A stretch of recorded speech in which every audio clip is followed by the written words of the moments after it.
આજની ધર્મકથા. પ્રણામ. નવપદજીની ઓળી સિદ્ધચક્ર ભગવાન,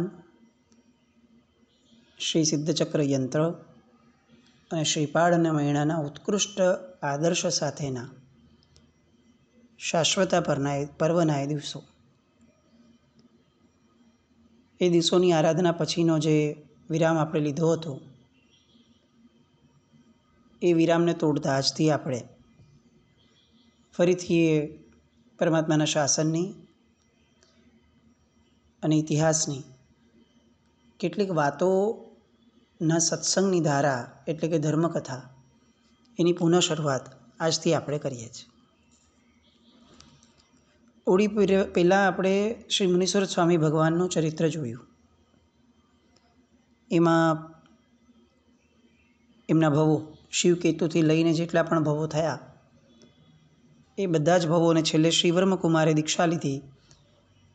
દીક્ષા લીધા પછીથી જે તીર્થંકર નામકર્મનું ઉપાર્જન કરવા માટે એમણે જે અવિહળ પુરુષાર્થ આદર્યો, બાહ્યથી જ્યારે એમને ખબર પડી કે 5 વર્ષ જ જીવનના બાકી છે, અને ત્યારથી બાહ્યથી એમણે અઠ્ઠમના પારણે આંબિલ અને ફરી અઠ્ઠમ કમસે કમ એનો જે અભિગ્રહ લીધો, એ બાહ્ય પુરુષાર્થ, અને બાળ વૃદ્ધ ગ્લાન તપસ્વી આદિની અપ્રમત્ત ભાવની અવિરત વૈયાવચ, અને સાથે સાથે ભાવદયા નીતરતી અદ્ભુત આરાધના વિષસ્થાનકની, આ બધો આંતરિક પુરુષાર્થ, આ બંનેઓના કારણે તીર્થંકર નામકર્મ ઉપાર્જન કર્યું. સંલેખના દ્વારા કાળધર્મ પામ્યા અને પ્રાણત કલ્પ દેવલોકની અંદરમાં દેવ તરીકે ઉત્પન્ન થયા.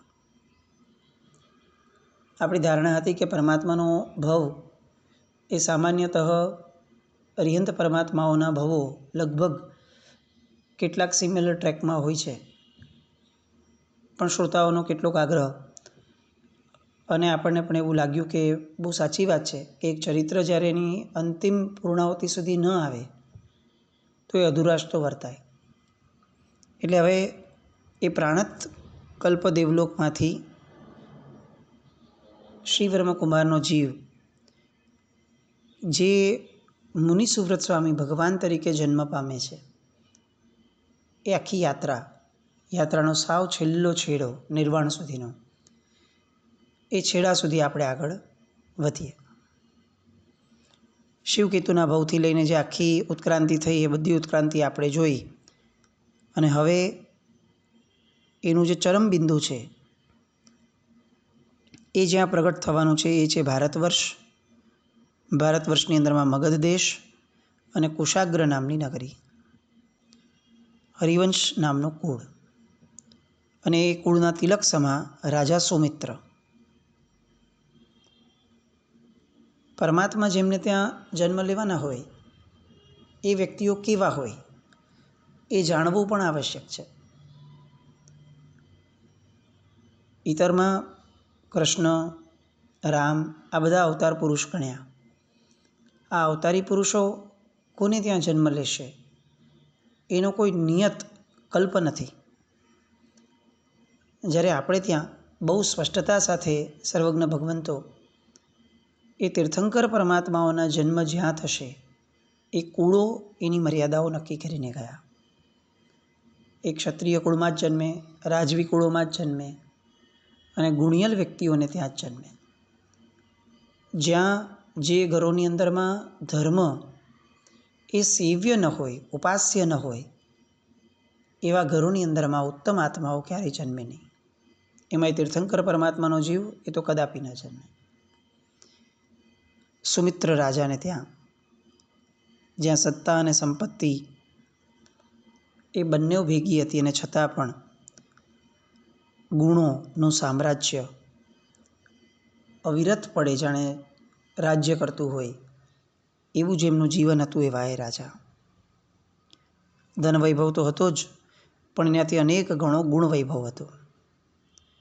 બહારથી રૂપાળા તો લાગતા જ હતા, પણ અંદરથી આંતરિક સૌંદર્યના પણ એ ધણી હતા. એ ગંભીર, મેઘાવી, દાનેશ્વરી, ગુણ અને કળાના પારખો, ઉદાર, સરળ અને સજ્જન હતા. એ ધીર હતા, વળી કૃતજ્ઞ પણ હતા.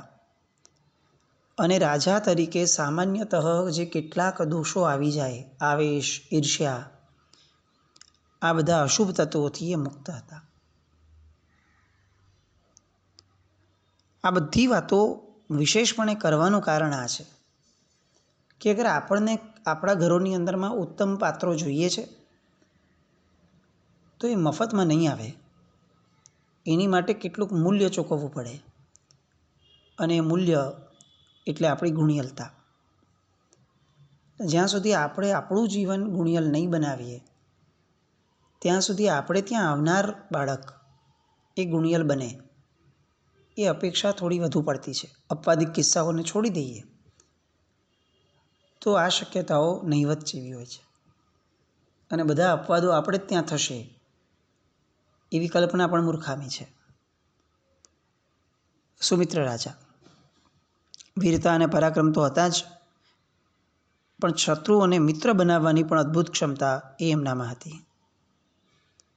આવા ગુણવંતા રાજવીના અંતઃપુરમાં પણ અનેક રાણીઓ, રૂપવંત રાણીઓ, કલાવંત અને પતિપરાયણ રાણીઓ. આ વૃંદની અંદરમાં સૌથી મોટા અને રૂપ લાવણ્ય વડે સૌથી અધિક જે હતા એવા રાણી, એમનું નામ પદ્માવતી. જેવા રૂપવંત હતા એવા જ ગુણના ભંડાર પણ હતા પોતે. જેવું અપરૂપ સૌંદર્ય હતું એવી જ અનન્ય પતિભક્તિ પણ એમનામાં હતી. અને એના કારણે રાજા પણ એમની સાથે અતિશય હેત અને પ્રીતથી વર્તતા હતા. ન્યાય સંપન્ન રાજ્ય વહીવટ અને પ્રેમ સંપન્ન પરિવાર. આ બહુ શોર્ટમાં કદાચ કહીએ તો મુનીશ્વર સ્વામી ભગવાન જેમના ઘરે જન્મ લેવાના હતા એમનું આ વર્ણન છે. આપણે બહુ સાહજિક રીતે આ વર્ણનો સાંભળતા સાંભળતા ક્યાંક ને ક્યાંક આ બંને ગુણોને આપણા જીવન સાથે સરખાવવા જોઈએ. ન્યાય સંપન્ન અર્થ અને પ્રેમ સંપન્ન પરિવાર, આ બંને મેળવી શકશું તો જ સુખ એ જન્મ લેશે. પછી એ ભૌતિક હશે કે આ ધાર્મિક હશે એ સેકન્ડરી છે, પણ સુખ માટે આ બંને અત્યંત આવશ્યક પરિબળો છે. અને એક દિવસ પદ્માવતી રાણી મનભાવન પોતાના શયનખંડમાં સુખ નિદ્રામાં પોઢ્યા હતા. રાજા પણ પોતાના અલગ પલંગ ઉપર જંપીને સૂતા હતા. મધ્યરાત્રિની વેળા હતી. વાતાવરણમાં એક પ્રકારની પવિત્રતા અનુભવાઈ રહી હતી. કષ્ટ, તણાવ કે ઉજાગરા જેવા મલિન ભાવો એ ક્યાંય પદ્માવતી રાણીના જીવનમાં અનુભવાતા ન હતા. ત્યારે મધ્યરાત્રિની અંધકાર મઢી નીરવ વેળાએ નિદ્રાધીન જનો એ જાણે પ્રસન્નતા અનુભવતા હોય એવી ક્ષણોમાં વિમલપ્રભ નામના દેવ વિમાનમાં દેવ તરીકે વિહરી રહેલા રાજા શ્રીવર્મનો પુણ્ય આત્મા પોતાનું દેવલોકનું આયુષ્ય પૂર્ણ કરી અને પૃથ્વી તટ પર અવતર્યા અને રાણી પદ્માવતીની કુક્ષીમાં એમણે પ્રવેશ કર્યો. આપણે તીર્થંકર પરમાત્માઓના 5 કલ્યાણક જે ઉજવીએ છીએ એમાંનું સૌથી પ્રથમ કલ્યાણક છે જેને કહેવાય છે ચ્યવન. મૂળભૂત રીતે ચ્યવન શબ્દ એટલે શું? આપણે એવું સમજીએ છીએ કે ભગવાનનો આત્મા જે માતાના ગર્ભમાં આવે છે એને ચ્યવન કહેવાય. હકીકતની અંદરમાં ચ્યવન શબ્દનો અર્થ છે મૃત્યુ. ચ્યવન એટલે એક દેવનું મૃત્યુ થયું અને ત્યાંથી મૃત્યુ કરી અને એક ગર્ભની અંદરમાં એનો પ્રવેશ થાય છે. સામાન્ય રીતે દરેક જીવનું ચ્યવન થતું હોય, પણ આમના જે આ જે ઘટના થઈ એને ચ્યવન કલ્યાણક કેમ કીધું? તો એના ઘણા કારણો છે. કોઈ પણ તીર્થંકર પરમાત્માઓ એ જ્યારે દેવલોકમાંથી મૃત્યુ પામે ત્યારે સામાન્ય દેવોની જેમ ગ્લાનિ, વલ્લોપાત આ બધું જરા પણ ન હોય. સામાન્ય દેવોને તો મૃત્યુ પામવાનું હોય એના 6 મહિના પૂર્વેથી અત્યંત વલ્લોપાત અનુભવાય. પોતે અવધિજ્ઞાની છે, પોતાને ખબર છે કે હવે મારું મૃત્યુ થવાનું છે અને મૃત્યુ થયા પછીથી આ લોકમાં મારે જવાનું છે. દેવલોકના અનન્ય સુખો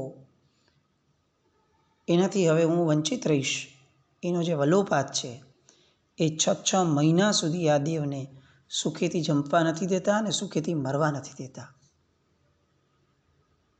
આ સામાન્ય દેવલોકના દેવોની સ્થિતિ છે. આપણને ઘણી બધી વાર આ દેવલોક બહુ સારો લાગતો હોય, દેવલોક સદગતિ તરીકે આપણે ઈચ્છા કરતા હોઈએ, દેવલોકના વર્ણનો સાંભળીને આપણે એવું ધારણા બાંધી દેતા હોઈએ કે આપણે કે ભાઈ ત્યાં તો ફક્ત સમૃદ્ધિ જ છે અને સુખ જ છે. તો આ ભૂલને સુધારવા જેવી છે. બીજી અનેક વાતો તો જાણે અલગ છે કે ભાઈ ત્યાં પણ અલગ પ્રકારે અહીંયા મનુષ્ય લોક જેવી જ કેટેગરીઝ હોય છે માણસોની, સંપત્તિની. પણ સૌથી મહત્ત્વનું અહીંયા જે છે એ આ છે કે મૃત્યુ સમયે દેવોની સ્થિતિ બહુ જ દયનીય હોય છે. જ્યારે અહીંયા તો જે ચ્યવન પામ્યા છે શ્રીવર્મદેવનો જીવ, એ એવી આનંદની અનુભૂતિ સાથે ચ્યવન પામ્યા છે કે જે આનંદ એટલી હદ સુધીની માત્રામાં વધી ગયો હતો કે આનંદ ફક્ત એમના પૂરતો સીમિત ન રહેતા 14 રાજલોકના તમામે તમામ જીવોને સ્પર્શ પામ્યો. આપણે કલ્પના કરીએ, આપણા ઘરની અંદરમાં સામાન્યતાથી આપણું બાળક એનું રિઝલ્ટ આવ્યું હોય અને એની અંદર બેસ્ટ રિઝલ્ટ આવ્યાનો એક આનંદ સમાતો ન હોય, તો એ આનંદ સ્પ્રેડ થતાં ઘરના સુધી અનુભવાય. ઘણી બધી વાર એ સ્વજનો સુધી પણ એટલો જ અનુભવાય. કોઈને પણ સમાચાર મળે તો તરત એના મુખ ઉપર એક સ્મિત આવે છે. એ પોતે પાસ નથી થયો, પાસ તો કોઈક બીજાનો દીકરો થયો છે, પણ છતાંય એના સુધી એ સ્મિત પહોંચે છે. એના 2 કારણ છે. એક એની લાગણી છે અને બીજું સૌથી મહત્ત્વનું કારણ, જે પાસ થયો છે એનો પોતાનો આનંદ અતિશય છે. એ જે પેલાનો આનંદ છે એ એના નિકટના સ્વજનો સુધી પણ પહોંચે છે. જો એક એક્ઝામમાં પાસ થવાની ઘટનાને આપણે આટલી સામાન્ય સ્તરથી સમજી શકીએ છીએ કે એ પણ જો આનંદ આપી શકે, તો જેને 3 લોકના તમામ જીવો પ્રત્યે અનહદ કરુણાનો ભાવ છે, અનહદ મૈત્રીનો ભાવ છે, એ વ્યક્તિને જ્યારે ખ્યાલ આવે કે હવે હું જે પામવા માટે અનંત ભવથી તરસું છું, એ અનંત ભવની બેડી તોડવા માટેનો મારો ભવ શરૂ થાય છે, તો એ આત્માને આનંદ કેવો હોય? એ જે અનહદ અનંત આનંદ છે એની અનુભૂતિ 14 રાજલોકનો સૂક્ષ્મતમ જીવ પણ અનુભવે છે. એટલી હદ સુધી કે નરકના દુઃખમાં સબળતો નારકનો જીવ, કે જે કોઈ કાળે આનંદ નથી અનુભવી શકવાનો, એવું એનું પાપ છે, એવા પાપની અંદરમાં પણ આના આનંદનો ચમકારો એ એને ક્ષણને કેટલાક ભાગ માટે પણ સુખ આપી જાય છે. આપણા પોતાના આનંદની તીવ્રતાની આ ચમત્કાર કરતી કૃતિ છે. આપણે ફક્ત એને કલ્યાણક ગણીને મૂકી દઈએ છીએ, પણ આપણે આમાંથી આ બોધ જે લેવા જેવો છે એ આ છે કે જો આપણે ખુશ હોઈશું ને, આપણે ખરા અર્થમાં આનંદિત હોઈશું, અથવા જેને શાસ્ત્રકાર ભગવંતોએ સુખ કીધું છે એવા સુખી જો આપણે થશું ને, તો સહજપણે આ જગત પણ આપણા અન્વયે સુખી થઈ જશે. જગતને સુખી રાખવાનો પ્રયત્ન કરવા કરતાં આપણે સુખી થવાનો જો પ્રયત્ન કરશું, તો આ તીર્થંકર પરમાત્માનું આ કલ્યાણક એ આપણને સમજાવે છે કે જગત કદાચ બહુ જ સહજતાથી સુખી થઈ જશે. જગતને સુખી કરવાનો માર્ગ ફક્ત પરોપકાર નથી. જગતને સુખી કરવાનો મૂળ માર્ગ એ સ્વ ઉપકાર છે. આ એની સાબિતી છે. શ્રાવણ સુદ પૂનમની એ ચાંદની વરસતી રાત્રિ, આકાશને માંડવે એક બાજુ ચંદ્રમા 16 કળાએ ખીલી ઉઠ્યો હતો ને બીજી બાજુએ અન્ય બધા જ ગ્રહો પોતપોતાના ઉચ્ચ સ્થાને બિરાજિત થયા હતા. એવી સુમધુર વેળાએ આ ચ્યવન થયું. કુશાગ્રપુરની રાજધાની, કુશાગ્રપુરની રાજરાણી પદ્માવતી એ ક્ષણે અતિશય સોહામણા એવા 14 મહાસ્વપ્નો જુએ છે. આપણને 14 સ્વપ્નો ખ્યાલમાં છે. કલ્પસૂત્ર આદિમાં આપણે ઘણીવાર એનું વર્ણન સાંભળ્યું છે. હવે એકાએક બીજી ઘટના બને છે જે દરેક તીર્થંકર પરમાત્મામાં બનતી હોય. એ છે સૌધર્મેન્દ્રનું સદાય અવિચલ રહેનારું સિંહાસન એ કંપી ઉઠે છે. આપણે સાંભળ્યું છે.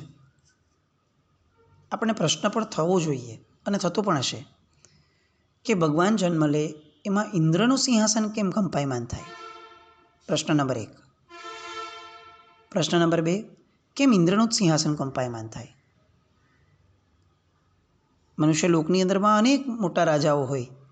આપણે એક્ઝામ્પલ લઈએ તો અત્યારે સુમિત્ર રાજાને ત્યાં જન્મ થયો છે, તો સુમિત્ર રાજાથી મોટા હોય એવા ઘણા બધા રાજાઓ અહીંયા હશે, તો એ લોકોનું કોઈનું સિંહાસન કંપાયમાન ન થયું. ચાલો દેવલોકની અંદરમાં પણ ઇન્દ્ર સિવાય, સૌધર્મેન્દ્ર સિવાય તો અનેક ઇન્દ્રો છે, એમાંથી કોઈનું પણ સિંહાસન ચલાયમાન ન થયું. અને એકલા આનું જ કેમ સિંહાસન ચલાયમાન થયું? સામાન્યતઃ આપણને પ્રશ્ન થતો હશે. જો આપણે સર્વજ્ઞ નથી તો આપણને પ્રશ્નો થવા જોઈએ. મૂળ વાત આ છે કે આપણે આપણા એક્ઝામ્પલથી સમજીએ તો આપણે કોઈક એક અજાણ્યા ઘરની અંદરમાં જ્યારે પ્રવેશ કરતા હોઈએ તો એવા સમયે અગર આપણે કોઈ મોટી હસ્તી છીએ તો એ જે ઘરમાં આપણે પ્રવેશીએ છીએ અજાણ્યાના, એ ઘરનો દૂત જે પણ છે એ તરત જ ઘરના માલિકની પાસે જઈ અને એને સમાચાર આપે કે આપણા ઘરે આ એક મહાન આત્મા પધાર્યા છે, મહાન વ્યક્તિ પધાર્યું છે. અને એ દૂત એ ઘરના માલિકને એ જગાડવાનો પ્રયત્ન કરે કે જરા જલ્દી આવો, આપણે ત્યાં આ વ્યક્તિ પધાર્યા છે. પરમાત્મા અનંત પુણ્યના સ્વામી છે અને આ પૃથ્વી જ્યાં એ જન્મ લે છે, મર્ત્યલોક, એ મર્ત્યલોકનો માલિક કોણ છે? તો કે સૌધર્મેન્દ્ર છે. હવે સૌધર્મેન્દ્ર સુધી પરમાત્માનું અનંત પુણ્ય, એ પુણ્યને ઝીલનારી કુદરત, એ કુદરત એના માલિકને એક સમાચાર આપવા માટે આ સિંહાસન કંપાયમાન કરે છે કે તારા પુણ્યથી પણ અધિક એવો પુણ્યશાળી વ્યક્તિ તારા ઘરમાં પધાર્યો છે. પરમાત્માની પુણ્યની અધિકતા, એ સિંહાસન છે ને પુણ્યનું પ્રતીક છે. પરમાત્માના પુણ્યની અધિકતાના કારણે ઇન્દ્રનું સિંહાસન એ ચલાયમાન થાય છે. આ સહજ પ્રાકૃતિક ઘટના છે, કોઈ ચમત્કાર નથી. જ્યારે વધુ પુણ્યશાળી વ્યક્તિ પ્રકૃતિમાં જન્મ લે છે ત્યારે જે માલિક છે એને પ્રકૃતિ આ રીતે એક સંદેશો આપે છે કે જરા જાગ, ખળભળાટ મચાવ, તારા કરતાં વધુ પુણ્યશાળી આવ્યો છે, ઊભો થા અને એને વંદન કર. આ તાકાત છે પરમાત્માના નિર્મળતમ પુણ્યની, કે જે હજી તો એક દિવસ પણ નથી થયો, એક કલાક પણ નથી થઈ જન્મ લીધે, અને એમનું પુણ્યની આ એમનો પ્રકર્ષ. નિર્મળતમ પુણ્ય એ શું કરી શકે છે એનું આ ઝળહળતું દ્રષ્ટાંત છે. આગલા ભવની અંદરમાં પરમાત્મા ક્યાંય કોઈ દિન દુઃખીઓને પકડી અને એમની સેવા કરવા નથી ગયા, એમની પર પરોપકાર કરવા નથી ગયા. કોઈ તીર્થંકર પરમાત્માઓ લગભગ આવું નથી કરતા. એ પોતાની ભાવના યોગ વડે, પોતાના સંકલ્પ બળ વડે, પોતાના હૃદયની પવિત્રતા વડે એવું પુણ્ય બાંધે છે, નિર્મળતમ પુણ્ય બાંધે છે કે જ્યારે જન્મ લે, ગર્ભમાં આવે, આવતા વેત જ ઇન્દ્રનું સિંહાસન ચલાયમાન થાય. અહીંયા પોતાના દિવ્ય જ્ઞાનના બળે ભરતખંડની અંદરમાં તીર્થંકરનું ગર્ભાવતરણ થયું છે એવું જાણ્યું અને ઇન્દ્ર ઊભા થયા. જે દિશામાં તીર્થંકર પરમાત્માનો ગર્ભ રહ્યો છે એ દિશાની અંદરમાં 7 ડગલા ચાલે, પંચ અંગે વંદના કરે અને શક્રસ્તવ એટલે કે આપણે જેને અત્યારે નમુત્થણમ કહીએ છીએ એ શક્રસ્તવના પાઠોચ્ચારપૂર્વક એમને ભાવવંદના કરે છે. અને તરત જ પોતાની શક્તિના બળે કુશાગ્રપુર નગરના રાજભવનના શયનખંડમાં અવતારી અને સ્વપ્ન દર્શનમાં મહાલી રહેલા એવા રાણી પદ્માવતી પાસે જઈ અને એમને પ્રણામ કરે છે. મનની અંદરમાં ઉત્કટ અહોભાવ છે. પ્રભુ માતા તું જગતની માતા, એવો ભાવ મનની અંદરમાં ઉભરાઈ રહ્યો છે. અને ત્યારે ઇન્દ્ર ચ્યવન કલ્યાણકના ટાણે પણ પ્રભુની માતાને પાસે હાથ જોડીને ઊભા રહી અને મુખમાંથી એવા વેણ સરાવે છે કે દેવી, 3 ભુવનને આલોકિત કરનાર શાશ્વત દીપક સમાન તીર્થંકરના આત્માને તમે ઉદરમાં ધારણ કર્યો છે અને એ રીતે તમે સ્ત્રી અવતારનું અનોઠું સાર્થક્ય આ જગતની સમક્ષ દર્શાવીને આપ્યું છે. માં, તમને વંદન વારંવાર હો. આ પણ એક આચાર છે જે સામાન્યતઃ આપણને ઉલ્લેખમાં ક્યારે આવ્યો નથી. આપણને જનરલી એ જ સાંભળવા મળ્યું છે કે જેવો જન્મ થાય એટલે આ બધા ઉત્સવો થાય વગેરે થાય. ચ્યવન કલ્યાણક સમયે પણ ઇન્દ્રનું સિંહાસન ચલાયમાન થાય, ઇન્દ્ર આવે, માતાને આ રીતે વિનંતી કરે અને જેમ નિદ્રાધીન અવસ્થાની અંદરમાં છે, પાછળનો ભાગ છે નિદ્રાનો, એવા સમયમાં જઈ ઇન્દ્ર માતાના કાનની અંદરમાં તમને થનાર પુત્ર રત્ન તીર્થંકર થશે એવા વચનો બોલે છે. એ સમયે રાજભવનને દિવ્ય રત્નોથી છલકાવી દે છે અને પછી પોતાના સ્વસ્થાને ઇન્દ્ર સંચરે છે. આ બધી ઘટનાઓ અને તીર્થંકરપણાના જે કેટલાક કલ્પો છે, જે કેટલીક વાતો છે, એ દરેક વાતોના લોજિક આપણે ત્યાંની એક પણ ઘટના અવતારી પુરુષની જેમ નથી વર્ણવી કે આવું જ હોય, બસ પૂછવાનું નહીં કે કેમ, ભગવાન છે આમ જ હોય, આવું ક્યાંય નથી. એવી દરેકે દરેક ઘટના આપણને અનહદ અહોભાવ ઊભો કરાવે એવા કારણસર બનેલી છે. મુનિસુરત સ્વામી ભગવાનના ભવના અન્વયે આધારે આવા તીર્થંકરપણાને પણ સમજવાનો પ્રયત્ન આવતા દિવસોમાં આપણે કરીએ. અને હવે આ ચ્યવન કલ્યાણક પછીની ઘટનાઓ તરફ આગળ વધવા માટે ફરીથી આવતીકાલે મળીએ. જીન આજ્ઞાવૃત્ત કંઈ પણ બોલાયું હોય તો મિચ્છામિ દુક્કડમ. જૈનમ જયતિ શાસનમ.